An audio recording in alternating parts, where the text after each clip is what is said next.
Հաջորդ տարեսկզբին ծխախոտի, ալկոհոլային խմիչքների, բենզինի, դիզվառելիքի և սեղմված գազի ակցիզային հարկը կբարձրանա։ Եվ ուրեմն այս ապրանքատեսակների թանկացումն անխուսափելի է։ Տնտեսագետների կանխատեսմամբ, եթե վառելիքը թանկանում է, դրա հետևանքով լոգիստիկայի գներն են բարձրանալու, ինչն էլ հանգեցնելու է մյուս ապրանքատեսակների շղթայական գնաճին։ Հանրային տրանսպորտը, որը աշխատում է դիզելային վառելիքով։ Եվ գազով և դիզելային վառելիքով, էլի թանկելու, կրկնում եմ, վառելիքի թանկացումը բերում է ընդհանրապես գների ընդհանուր աճի, ինքը համակարգաստեղծ ապրանք է։ Այնպես որ իրենց ընդունված որոշման համաձայն սպասենք, որ շատ շուտով գները կբարձրանան։ Բարև ձեզ, հարգելի գործընկերներ, Խորհրդարանական ընտրություններից 4 օր անց հունիսի 11-ի կառավարության նիստում չզեկուցվող հարցերի փաթեթով է հաստատվել հարկային օրենսգրքում փոփոխություններ կատարելու ակցիզային հարկի բարձրացման մասին օրենքի նախագիծը։ Այն անհետաձգելի կարգով ներկայացվել է խորհրդարան հաստատման։ Բոլոր այդտենց ականջահաճո որոշումներ իրենք կայացրեցին ընտրություններից առաջ, իսկ այս հիմա թանկացնում են, որը իհարկե հասարակությունը բացասական կընդունի, որպեսզի այդ ծախսերի փողը հանեն։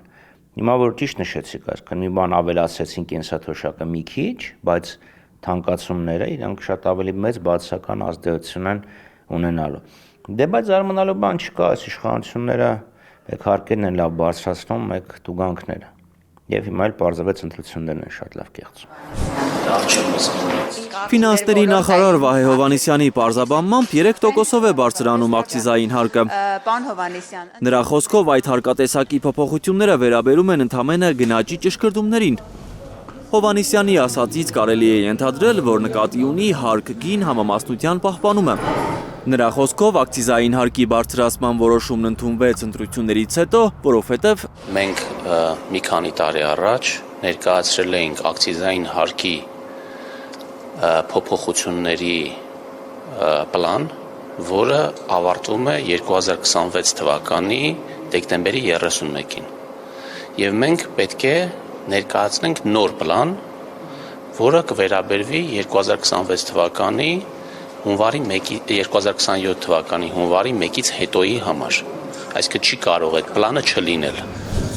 Գործադիրի որոշմամբ վիսկիի, ռոմի և այլ սպիրտային թուրմերի 1 լիտրը հաջորդ տարեսկզբից 2000 դրամով կթանկանա, 25% ակցիզային հարկի բարձրացման հետևանքով։ Ըստ կառավարության որոշման, մինչև 5 տարի հնացված կոնյակը ևս կթանկանա, սակայն ավելի երկար հնացված համեմատաբար թանկ կոնյակի ակցիզային հարկը կառավարությունը որոշել է համահարթեցնել, նվազեցնել։ Հայաստան խմբակցության падգամավորի խոսքով, այս որոշումը վատ հետևանք է ունենալու, թացը չորին է խառնվելու։ Տեսեք, թանկ կոնյակի վրա եթե իրանք ակցիզային հարկը նվազեցնում են, կա մեծ գայթակղություն, վատ որակի կոնյակի վրա թանկանոց ուրեմն պիտակ կպցնել, կեղծել ավելի բարձր։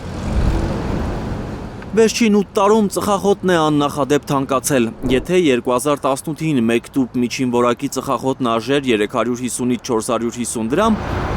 ապա 2026-ին այդ նույն ծխախոտի 1 տուփի գինը 750-ից 1000 դրամ և ավելի է։